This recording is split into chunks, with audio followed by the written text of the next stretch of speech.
Hi, in this video I'm going to show you how to count unique values in Excel. A distinct value in a dataset is a value that appears only once. For example, if you have a list of names and some names appear multiple times. Counting unique value means identifying each name just one, regardless of how many times it appears. So let's start the video. First, open Microsoft Excel worksheet.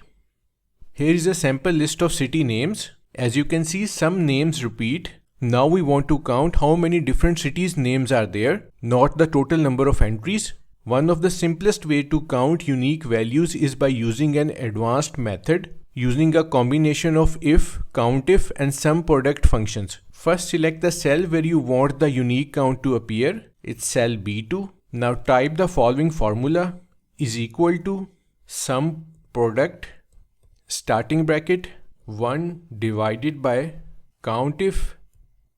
Now select the range, it's A2 to A13, comma, again select the range. Now close the brackets, press enter, and it will count the unique values in the selected range. So there are 8 unique cities in our list. So that's how to count unique or distinct values in Microsoft Excel. Thanks for watching.